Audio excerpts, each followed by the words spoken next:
you know real estate. You did it. You did it. Amazing. Amazing. You know, a friend of mine from New York, a very rich guy, very wealthy guy, very successful. You would have heard of him. He called me up and he said, I hear you're going to Atlanta today. It's all over the newspapers. I said, I am. How many people? I said, thousands. He said, do you have prepared remarks? And I said, no, not really. I have remarks. Our country's going to hell and we're going to fix it and make it great. That's my remarks. And he asked me, he said, how do you do that? And I really mean this, and not just here. There's so much love in these places. When I go, we went to Dallas and we had 20,000 people with the Mavericks play, packed. And the love in that room. We went to Mobile, Alabama, we had 35,000 people. Mobile. We went, the other day, we went to Oklahoma, we had a band shell outside. It was rainy and rough, and we had, in fact, it was so bad I put the red hat on, like you people have. I didn't want to mess up my hair. It's true.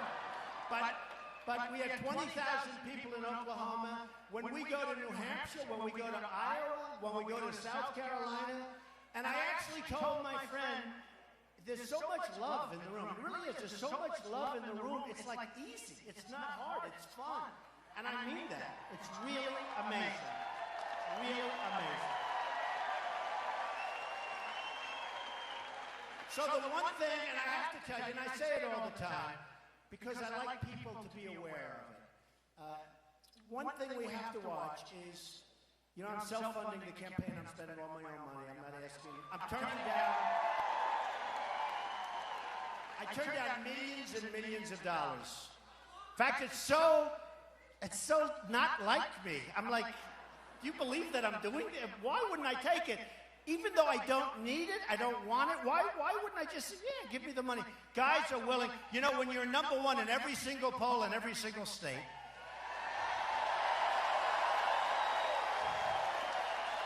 these money guys, some of whom are friends of mine, lobbyists, special interest donors, they come out of the woodwork. Don, I'd like to meet with you. I'd love to be involved with your campaign, you know, because what they want to do.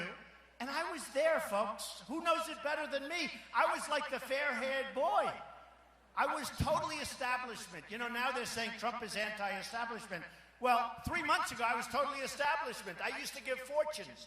I gave $350,000 to the Republican, to the Governors Association. I gave so much money, and you know what?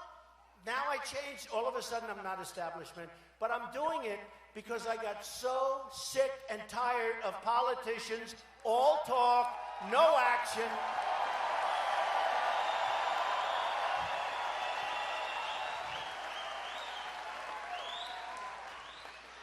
And you know, you had John McCain ran and it didn't work out.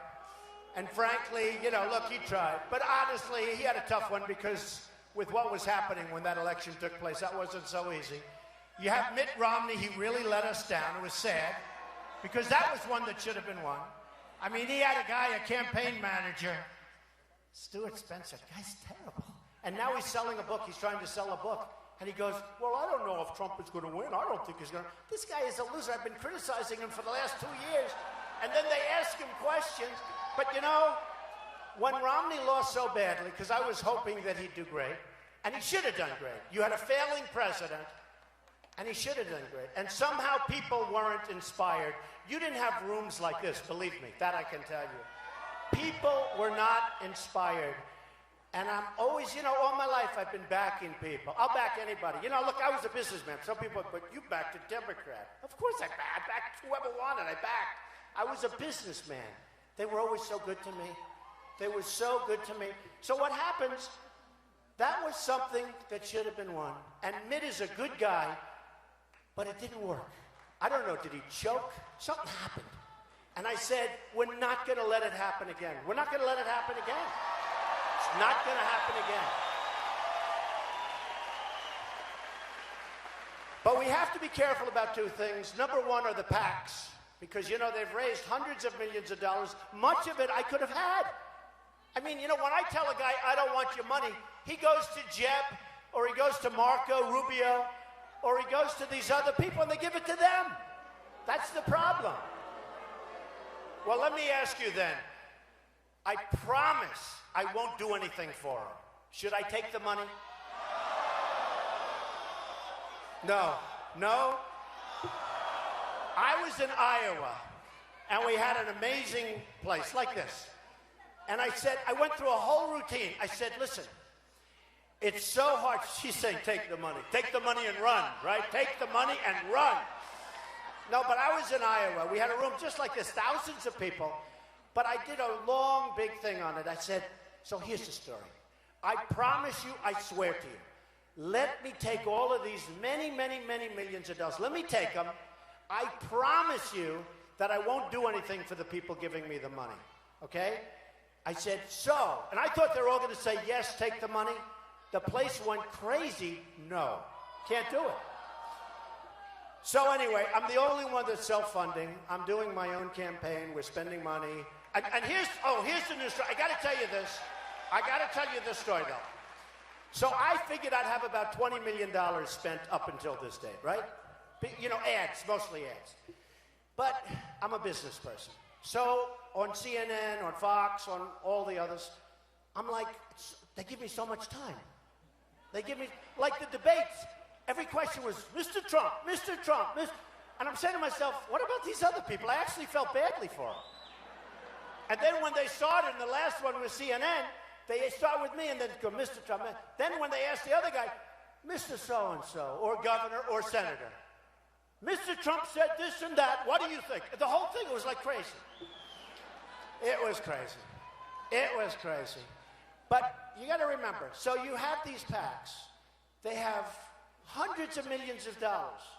They're going to spend this money on the other candidates and probably attack ads, as they call them, on me. Rush Limbaugh said, no human being has ever received so much incoming as Trump. Incoming. I'd never heard that word before. It was a cool word. I think of it as being like bombarded with shells. He meant bombarded by bad media.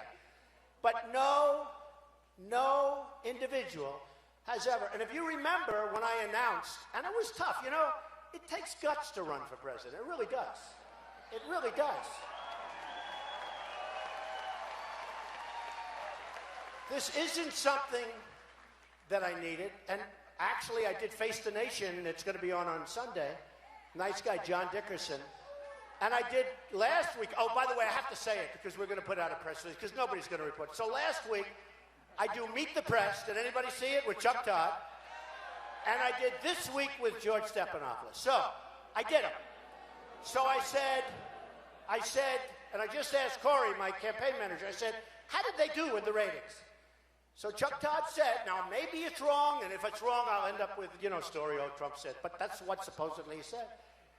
That he did unbelievable numbers, his best numbers in 4 years. That's with me as a guest. George Stephanopoulos, their numbers were through the roof. I mean, literally, their numbers were through the roof. George, who treated me fairly, and so did Chuck. So I did it. And this week we're doing Face the Nation. Watch how big the numbers are. It's crazy. It's crazy. It's like The Apprentice. It's crazy. But I have to tell you, the press gives off false signals. So false. And I've never seen anything like it. I mean, now if you sneeze, you end up with a story. But I've never seen, some is honest, I'd say 30%. And some is pretty dishonest, and some is really disgusting. Knowingly bad. And I tell you two things. You're going to see a lot of inaccuracy from the press, and you're going to see a lot of commercials about Trump and other people. Those commercials are made by people that want influence, like I used to be. I don't blame them. When somebody gives Marco Rubio $2 million, or Jeb Bush $4 million, or Hillary Clinton a lot of money, for the most part, she's not doing so well. I mean, honestly, she shouldn't be allowed to run. No, she shouldn't. No, she shouldn't.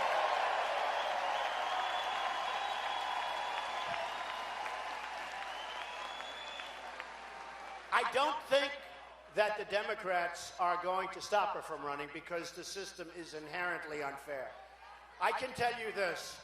If that were a Republican that did what she did with the emails, they would have been in jail 12 months ago. They would have been in jail. It's a very unfair system. It is a very, very unfair system. But I'm telling you, if that were a Republican, it's called jail time. Clink. General Petraeus. You know, it's funny. I watch all these guys that I'm running against. We had 17 total. Now we have 16. Scott Walker was favored to win. And, you know, he went after me. All of a sudden, he was my friend. He came to my office 7, 8 months ago. He gave me a plaque, a trophy, a plaque, because he thought I was great and because I helped him. And he was fine. And then all of a sudden, a month ago, he hit me. I said, why did he do that? Because he was not gaining. And then I hit him back, and he's out. He's gone. No, he's gone. And then, no, he's gone. And don't forget, he was favored to win. He was favored to win. And I heard Charles Krauthammer and some of the others, some of the pundits saying, before I got involved, they said, this is the finest field of people that have ever run for political office. I'm saying, really? You know, why? I don't get it. So he's gone. And then all of a sudden, the governor of Texas, former Governor Perry, he hit me so hard. I couldn't, and he was a friend of mine, take me out to dinner. Come to Texas. We love you, Donald. You're the smartest person on earth. Come to Texas. And he's the nicest guy. Then all of a sudden, a few weeks ago, he announces he's going to have a news conference to make a speech on me. I say, what did I do? And he made the most vicious speech. And he was at 5, and he went down to 0. Right? And he's gone. No, it's crazy. And he's gone. Then you have Lindsey Graham. Oh, he was vicious. Remember the cell phone? So Lindsey Graham calls me up a few years ago. And he said, Mr. Trump, you're fantastic. Unbelievable job you're doing. And he asked me to do him a favor. I won't tell you what the favor was, but it was actually honest, which is unusual for a politician, okay? He asked me to do him a favor. And then he asked for campaign contribution, which of course is like part of the thing. Usually when I'm getting ready to hang up on a politician, I say, okay, come on, I gotta go, let's go, what else? Well, do you think you could help me out a little bit? Anyway. And for some reason, he left me his cell phone number, right? And I had it down, it was like 4 years old. I had it down in a stack, I call it the waste stack. You know, it's waste. And somehow I'm going to make, and I see this number sitting there. I said, wow, I wonder if it still works. And I held it up. But he was at 405, and then he attacked me, and I attacked him back. And you remember with Perry? Perry said, Donald Trump shouldn't be on the same stage with some of these people, these governors and senators. He meant governors and senators. No, think of it. So I'm saying, look, I know him. In a couple of cases, you have failed governors, failed senators, not particularly smart people in many cases. And I'm saying to myself, I shouldn't be on the same. So here's what happens. Went to the best school, very smart. I have a good gene pool. My uncle was a professor at MIT for a long time, one of the great people. But I'm saying to myself, I wrote The Art of the Deal. Do we have Art of the Deal, right? One of the great selling business books, probably the best-selling business book of all time. All of these things I did. And then I went out, and I made a fortune. And believe me, I had a small start. I had a father who was great. But you know, you can always tell the haters, I'm doing a book, and it's a rough book. It's going to talk about the problems that we're in. It's coming out in 3 weeks. Crippled America. That's the name of the book. Crippled America. Because whether we like it or not, that's what we have now. Okay? That's what we have now. But you always know, my father was a Brooklyn builder and a great guy, my best friend in the world ever. And he taught me so well. But you always know when you're dealing with scum. And what I dealt with the press, they said, this is Brooklyn, New York, Brooklyn and Queens. Now, we know Brooklyn and Queens. It's wonderful, but it's Brooklyn and Queens. And I always wanted to go to Manhattan. And you always know you're in trouble when somebody says, yes, his father gave him $200 million to go to Manhattan. My father thought I was crazy to go to Manhattan. And my father didn't have $200 million. That's a lot of money. But you always know, and by the way, he loaned me a tiny bit of money, and he thought I was nuts. But he said, you know what? I have such confidence in my boy. And I went to Manhattan and I made a fortune. And I only tell you that, I only tell you that because it's important. It's important to know, you've seen what's happened all over the world. They all said, Trump will never run. The pundits, you know, the pundits. Trump will never run. Then I announced I'm running. They said, oh, what happened? Then they said, he'll never file Form A or whatever it's called. That's where basically you sign your life away to federal elections, right? He'll never file it. I filed it. They said, oh, that's right. Then they said, he'll never file his financials because maybe he's not worth as much as everybody says, right?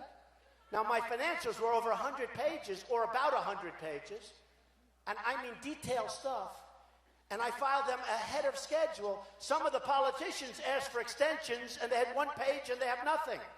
They have nothing. So I have almost 100 pages of stuff, and I filed my financials, and they went through them. Oh, did they? Oh, they thought, oh, finally. You know, I'm a private company. Nobody knows what I have. Forbes doesn't know me. Forbes said I'm worth $4.5 or $5 billion. They put me on the cover of the magazine. But they don't know what I have. I'm private. But now all of a sudden, I filed these papers, and they're very detailed. And people said, wow, he's really rich. They couldn't believe it. Not only rich, you know what? I have some of the greatest assets anywhere in the world, some of the great real estate in the world, 57th and 5th, and 40 Wall Street, and Doral in Miami that you know, and Turnberry in Scotland, and some of the greatest things. Bank of America building in San Francisco, big chunk. 1290 Avenue of the Americas, among the biggest floors in Manhattan. So many different things. And people said, we didn't know this. I built a great company.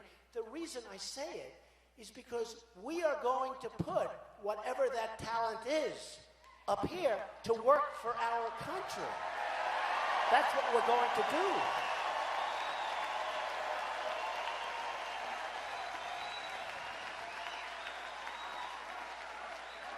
Because our country is in such trouble. Now, the thing that most amazed me, I was asked just a little while ago at the press conference. First of all, I'm with some of the greatest people. I'm with about 40 pastors and ministers that came here from all over. Where are they? Where are they? I love them. So much for us, and so great. They came from all over the country, and I love them, and they're just great people. And we appreciate that you're here. Thank you very much. We so appreciate it. And Mr. 999, where is he? Come here, Herman. 999. When he said 999, I said, what the hell is that? But he had a good thing, right? Herman Cain. Great job, Herman. Thank you. Your family looks beautiful. Great guy. A great guy. So we have to get the word out. And the word is going to be distorted 2 ways. It's going to be distorted by money, and it's going to be distorted by the press. Because the press is very dishonest. Most of it. Very dishonest. These people back there with the cameras. See the people? Look at all those cameras back there. Look.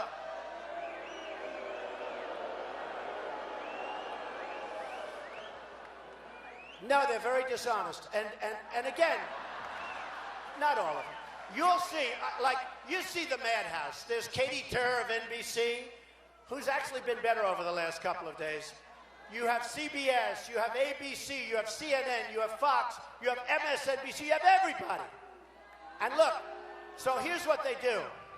Because we've had crowds like this. I mean, everywhere we go, we have not only sellouts, there are thousands of people outside. And my wife, every time I go home, hello, darling, nice speech. Were many people there? It's true. Were many people. Because you know what? They take those cameras, they have it drilled on my face. They never show the audience. And then Katie and the other ones, oh, CNN is brutal. And we're on live CNN. Can you believe I'm on live and I'm saying they're terrible? Brutal.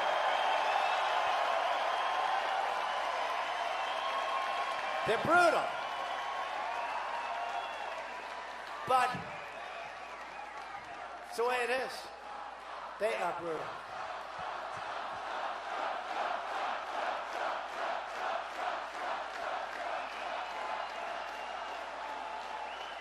So I go home and I say, so Melania, let me ask you, how was I?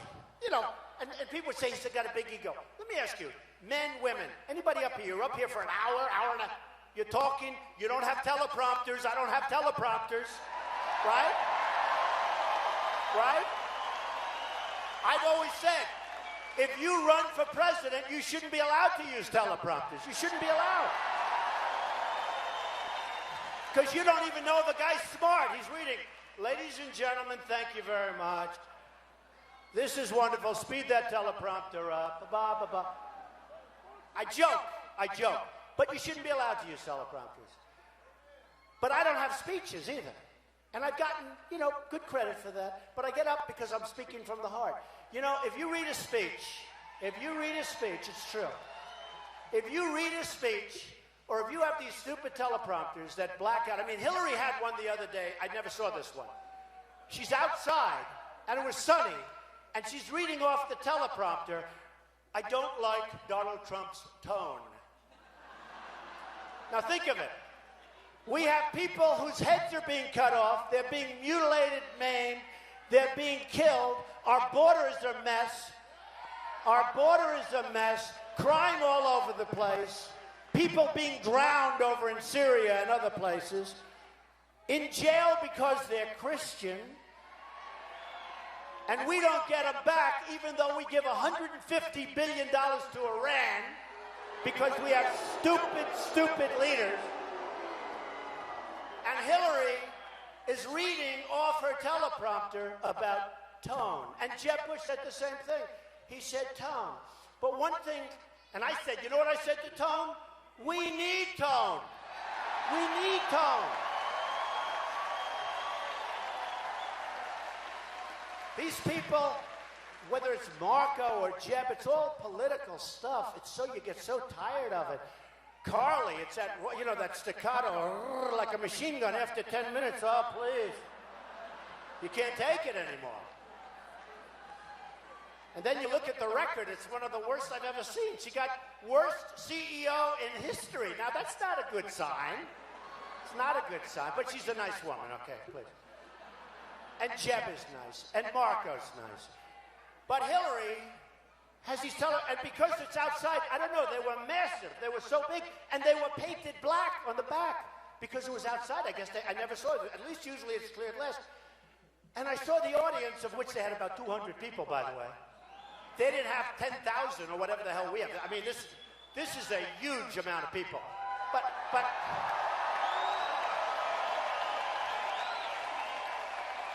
But she's got this massive teleprompter, and the backside is painted black, so she can read it better. And I'm saying that must be awfully tough if you're in the audience. You can't even see her. You can't even see through the glass.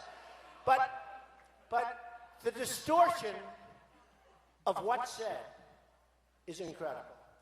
And, you know, the other day, I was talking about, and I actually think they're all nice people. And I know most of them, and for the most part, they're nice people, but I don't care if they're nice. Honestly, I don't care.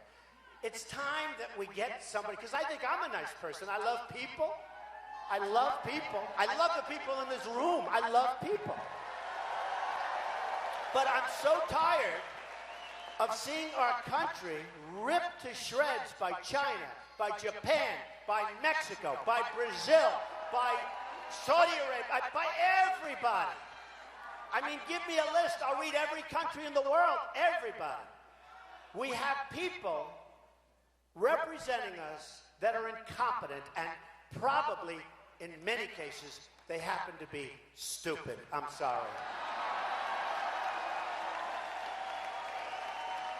So, we have a problem because my word is being so distorted. It's so incredible. And I think you can see I'm having a good time. I really am. You know, they said to Jeb Bush, it was like this. They said, are you having fun? Yes. They said to Marco Rubio, are you having fun? He's sweating like a pig. I never saw a guy sweat like this. The sweat is pouring down. Now think of this.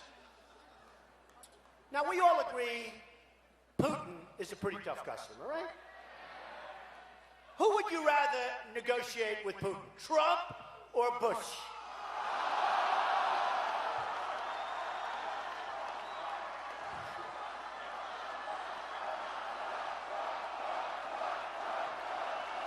How about Hillary? How about that one?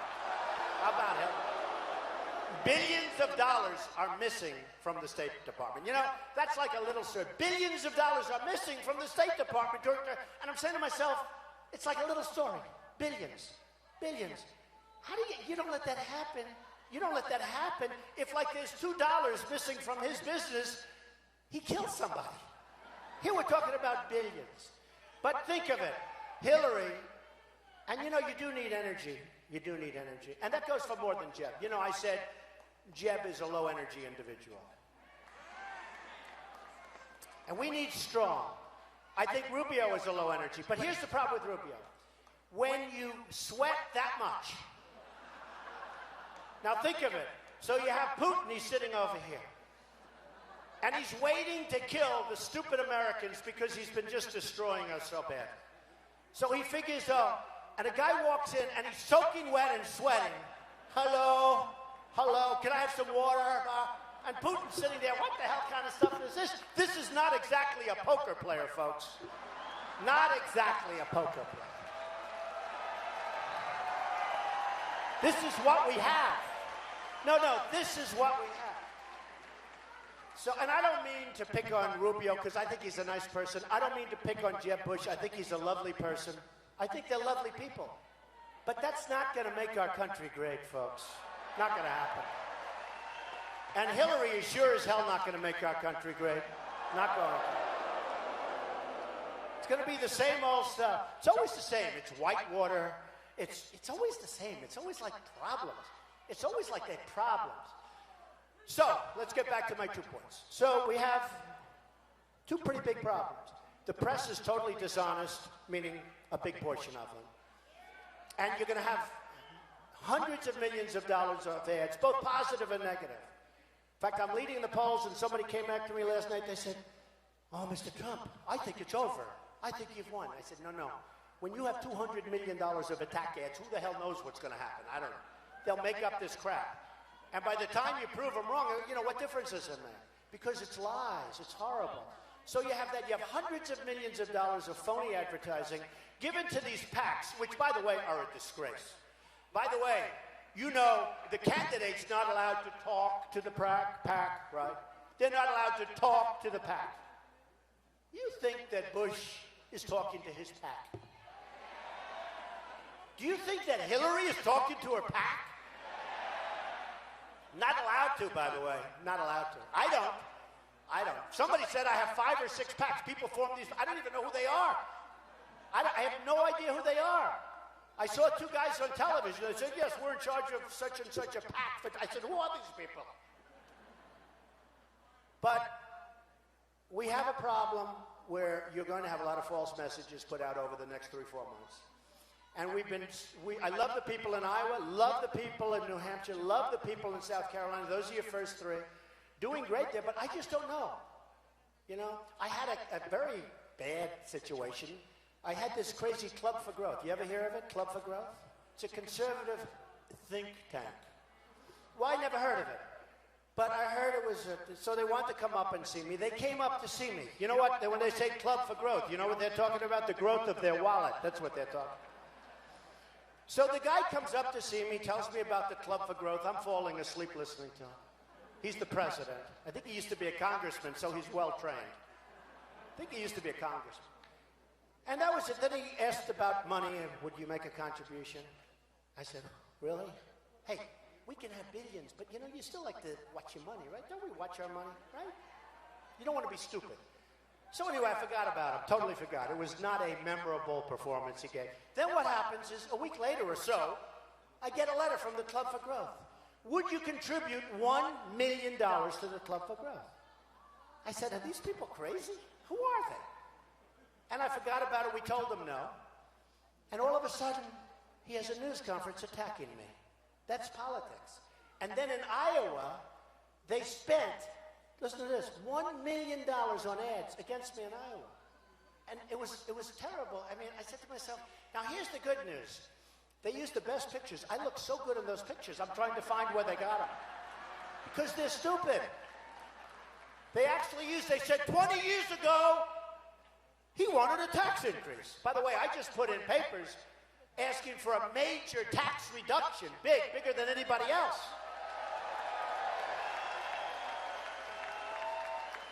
And some other things. But I was like a young guy. I looked so handsome. I said to myself, oh, I wish I still looked like that. It would be great. So anyway, but that's politics. They're very dishonest people in this business. You know, I'm in real estate, and a lot of Manhattan real estate, and real estate all over the world. And you know, those are tough cookies. They're like little babies compared to these crooked politicians and the crooked press. They're really babies. So you have a problem. So we're going to have a lot of ads come out. And the reason I talk about it is so that when you watch television and you see an ad paid for by the group for so-and-so, which you know is one of the candidates, remember it's a phony deal. Just remember. The other thing is this, and important. When the press covers this event today, you watch. They'll never say how many people are here. Although if it's somebody other than me, they might. Because I saw the other day in Las Vegas, I had a packed house. Did a great job, got great reviews locally. But the national press, it was amazing. It was an amazing event. Now, what I tell the press to do all the time, because they keep, I told you my wife to finish that, so I say, how was it? How was it? And they go, and she goes, were there many people? Now what they do is they put on your face and they refuse to do. So what I'm going to do is span out. Show them the crowd, press. Show them the crowd. Show them the crowd. Look, they're not turning the cameras. They don't even turn the cameras. They don't even turn the cameras because you know what? They're very dishonest people. They're very, very dishonest people. Why don't you span it? Span it. They're very dishonest people. So they get up and they talk about things, but it's a very unfortunate thing. So what I'm saying and what I learned and what I told my friend before, it's amazing how smart the public is. Because the public gets it. The public gets it. We have a little incident where I go and meet the press last week. Now, he said it was the highest ratings he's had in 4 years. Don't hold me to it. But Chuck Todd told my guy it was their highest in 4 years.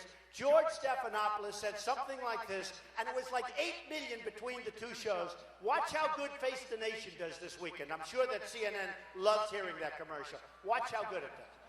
So just think of this.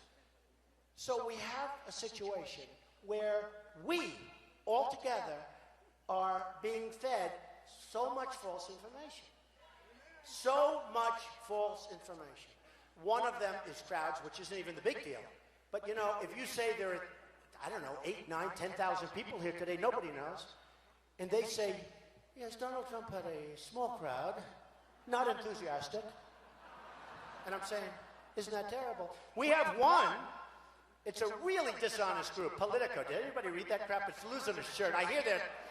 So we have this guy, I don't know his name, Ben Schreckinger. Every single article is a horror show. I'm winning the polls. He said, I should have done better.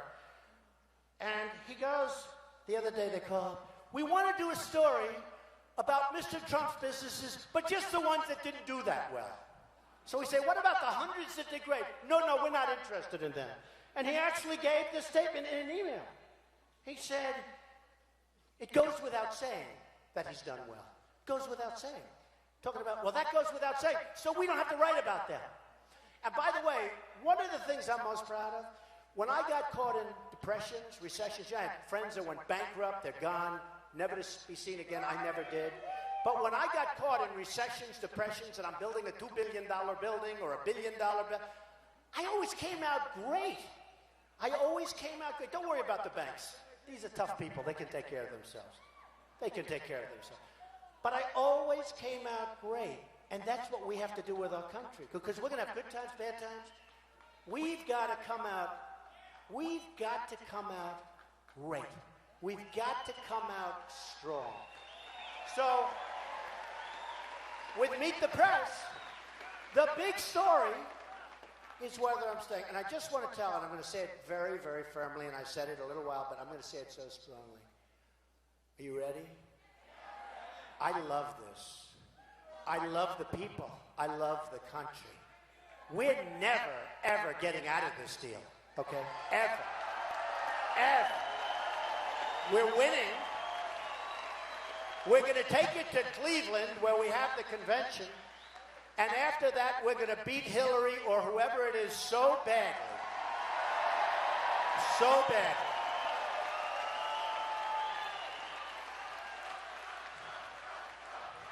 Thank you. Thank you. No, I wanted to make it clear. I wanted to make it clear. I really wanted to make it clear because I love doing it, but I don't love doing it because I'm having fun. I love doing it because of the end game, because I know, just like all of these red hats and the white hats make America great again, I know we can do that. I know 100% we can do that. It's not even going to be that hard. We can do it. It's not even going to be that hard. When you look at the gross incompetence of our government and the way it's run, the way our government is run, it's not going to be that hard. Let me give you a few examples. And I put in a tax plan, and it's been met very nicely. I mean, it's a very big tax cut. It's going to be, I think, very dynamic for the country and for the economy. And a lot of people have said, really fantastic. And of course, you're always going to have critics, but a lot of people have said, great. But more importantly, we're going to do a lot of cutting. We're going to get rid of Common Core, which a lot of people...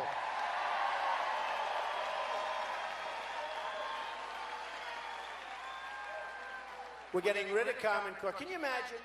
There are those that really believe that your children sitting here in the middle of Atlanta or any place else, New Hampshire, Iowa, South Carolina, no matter where we go, I have the same thing.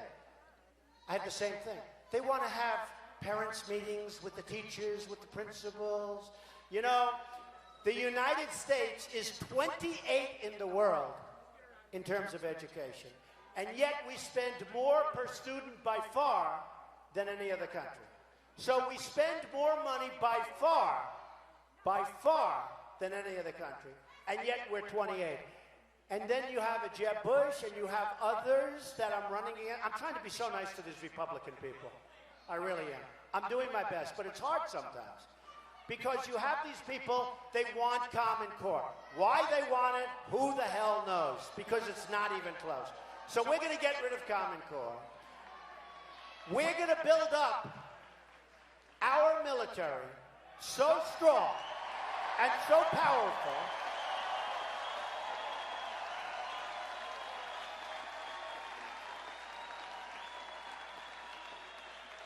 a very good man, general, retired 2 weeks ago. And he said the Army is the least prepared in its history. You heard the quote. Our Army today is the least prepared in our country's history. Now, this is from a general who's in there. He knows. We don't know. He knows. I sat there, I listened. It's hardly covered by the press. That's unbelievable. To me, that's front page, and there should be no other story. Hardly covered by the press. You look at our military, we send over to our allies, who are all a bunch of thieves for the most part. Listen to this, and I've said it, because I find this to be amazing, because I know how big a deal it is. It's like a movement of a massive situation. You need a flotilla. 2,300 Humvees with armor plate, the best in the world, that if our young people were in those Humvees instead of the crummy ones they had, we wouldn't have the wounded warriors in the shape they're in. We wouldn't have them. They're our greatest people. They're our greatest people. So we give them to our allies. A shot is fired in the air, and the enemy takes all of them because our allies run, ripping their uniforms off, running, leaving these unbelievable, expensive machines. But we're not talking about 3 machines. We're not talking about 5. I thought it was like, they didn't say 2,300, did they? 2,300 Humvees, heavy armor plate, the best in the world. Because we can do it better than anybody, folks. That I can tell you. The best in the world. A shot is fired in the air, and everybody flees, and the enemy takes it over and says, thank you, stupid president. Thank you, stupid Congress. Thank you, unbelievably stupid everybody. I just cannot understand how we can allow it to happen. We have incompetent people in Washington. So, we're going to build up our military bigger and better and stronger than ever before, and we won't have to use it.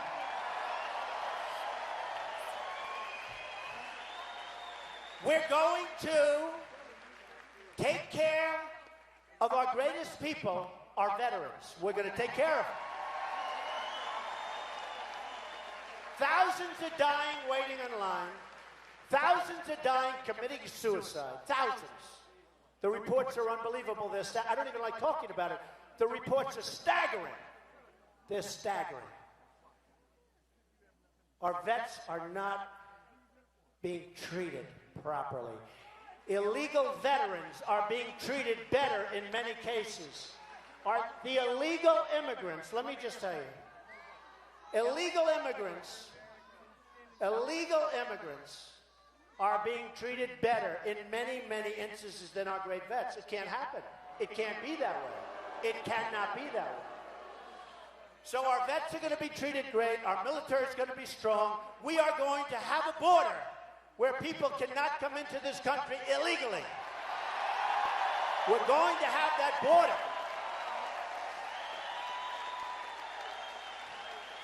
And we're going to build a wall, and Mexico is going to pay for it. They're going to pay for it. And it's going to be a real wall. It's not going to be one of these jobs I saw the other day where trucks are going. They build a ramp, and they have trucks loaded up with drugs going back and forth. What are we doing? What are we doing? And I love Mexico, and I love the Mexican people. I have thousands of Mexican people and people from all over.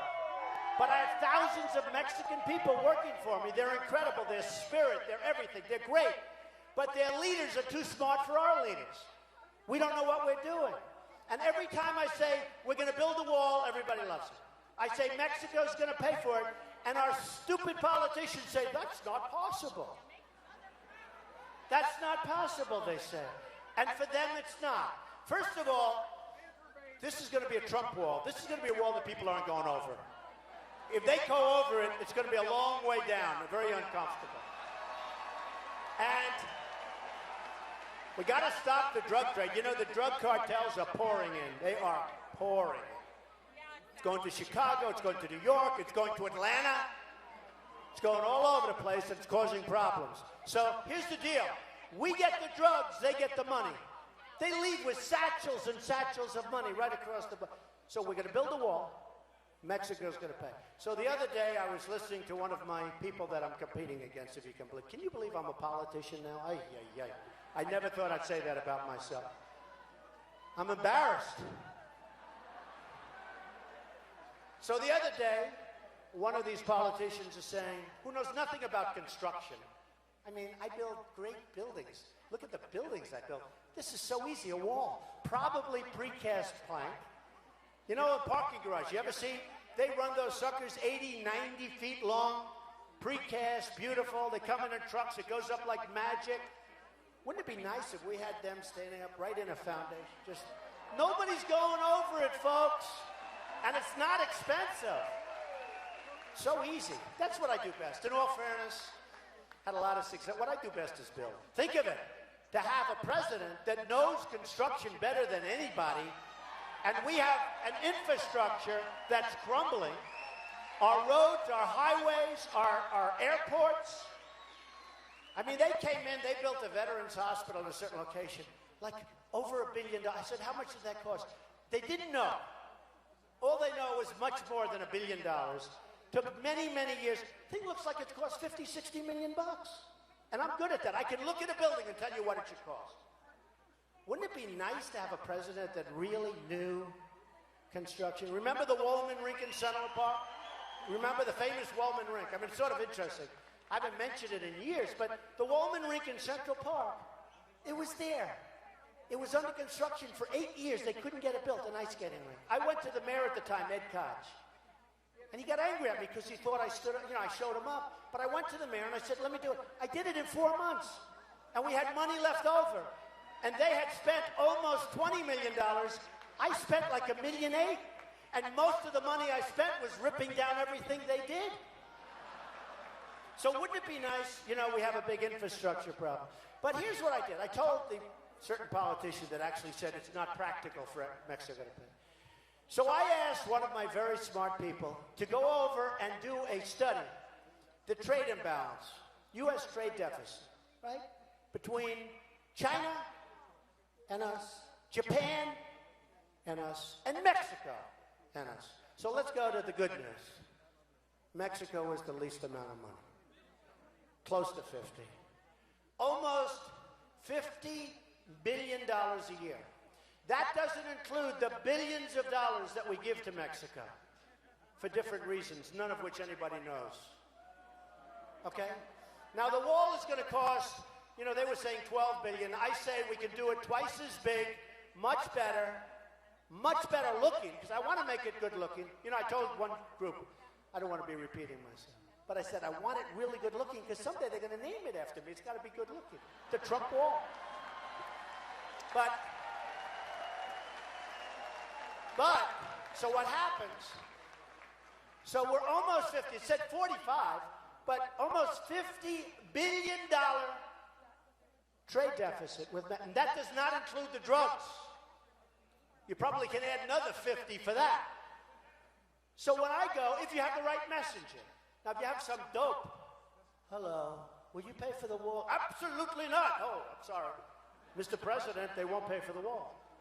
Trust me, they'll pay for the wall. And you know what? I love Mexico. They're going to pay for the wall. You know why? Because they're ripping us off to the tune of hundreds of times what the wall is going to cost. Now, you need the right messenger. You need a person that can deliver the message. So let me just tell you. So Mexico is actually 45 billion, like 50. If they tell you 45, we know it's a lot more. Do we agree? If they say we have a deficit of 45, it's probably double that, but let's say 50.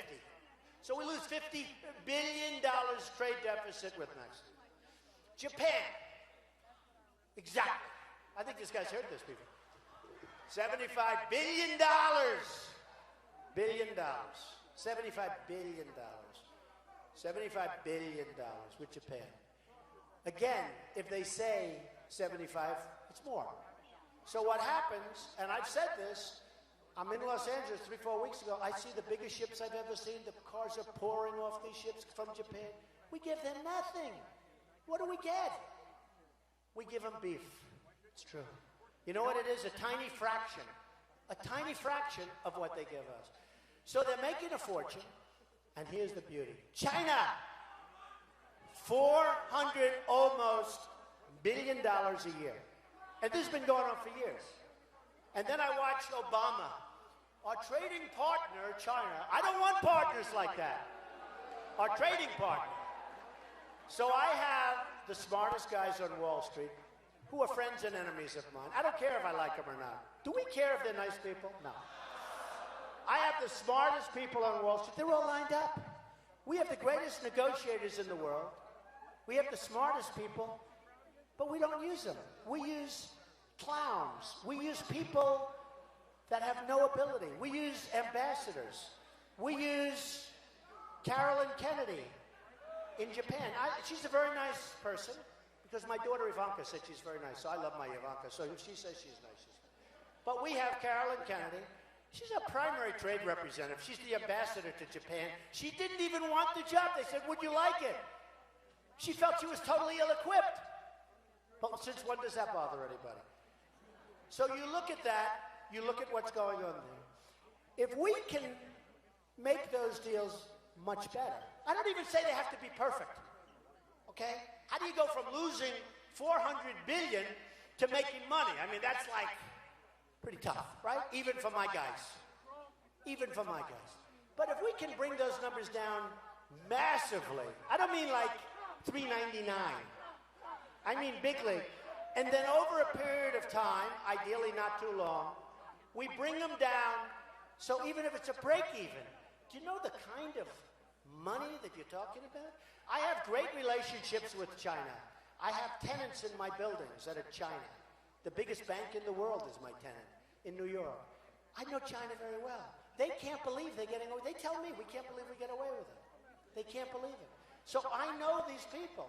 We can straighten out much of the economics of our country just by negotiating some of the bigger trade deals. Because if you look at China alone, you know, I said to a friend of mine, and he said, that's the coolest quote I've ever heard. I didn't mean it to the other way. I said, what China has done to the United States may be the greatest theft in the history of the world. I think it is.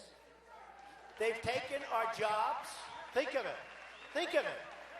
They've taken our jobs. They've taken our money. They've taken our base. They've really taken our spirit. We feel horrible. I mean, every time you look, they go up 7, 8, 9, 10, 12%. Our first quarter, we were even. Who ever heard of even? We have more people coming in. We have more people coming in. And we're going even. How do you go even? Our first quarter, we were actually even. Our GDP. We can't let it happen. So I have the greatest people in the world lined up. So what we're going to do is the following. We're going to cut taxes. We're going to take care of our military. We're going to take care of our vets. We're going to repeal and replace Obamacare, which is a disaster. Which is a disaster.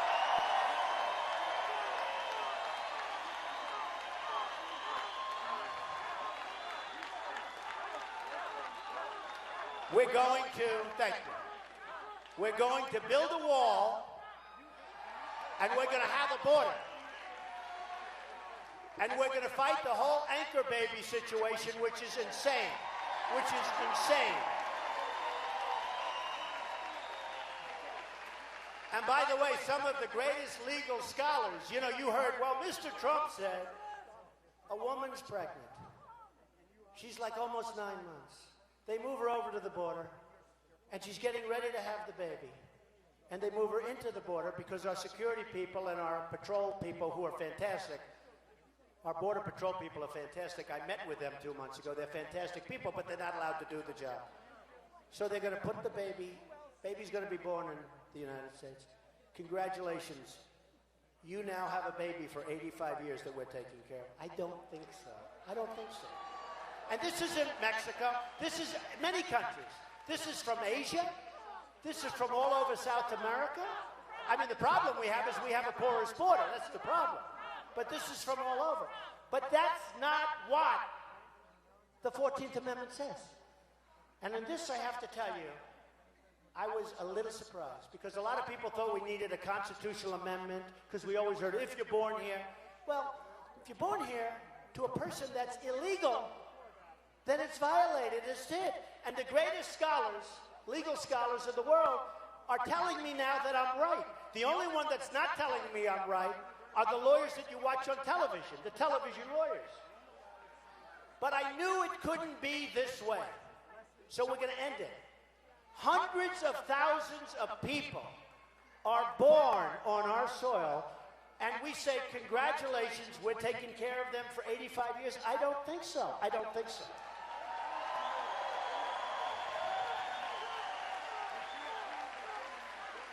And on illegal immigration, and I have to tell you this, I want people to come into the country, just so you understand. I'm not saying nobody can. I want people to come into the country, but I want them to come into the country legally. Legally.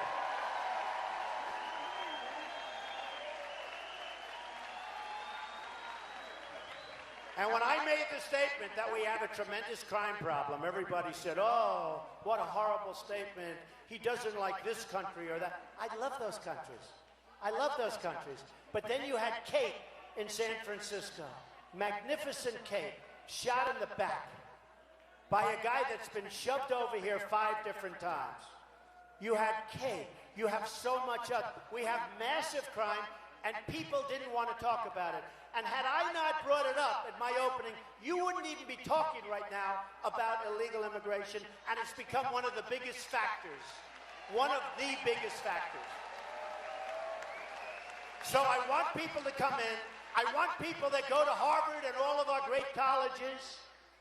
When they're finished and they do well, we force them out of our country. I want them to stay if they want to stay, and many of them want to stay. Let them stay. Let them go to Silicon Valley. We want great people to stay in this country. So, this has been an amazing experience for me. The whole thing has been, from day one, from the time I started, where everybody said, he'll never do it, till now, where we're not leading by a little bit, not a little bit, we're leading by a lot everywhere. Everywhere. You know, yesterday a poll came out in New Hampshire where we're leading by close to 20 points. You believe that? Does anybody write it? No. But we're doing great, and it's been fun, but it's been fun for a different reason. I see the end game. I see what's happening. And I tell people when there's spirit like in this room, I say, look at around the people next to you, because this is more than just a group of people. If you had somebody else over here, they wouldn't be in this big, massive room. They'd be in a small hotel conference room. They'd have 50 or 60 or 90 people, and they'd be sitting around falling asleep. I'm telling you. This is a movement. One of the people who works for me, George, just before I came up, he said, Mr. Trump, I've been doing this for 25 years. And he's done it at the highest level. He said, I have never seen anything like what's happening with your campaign. I've never seen anything like that. I've never seen anything like that.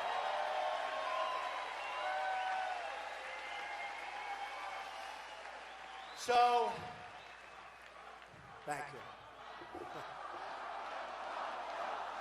Thank you.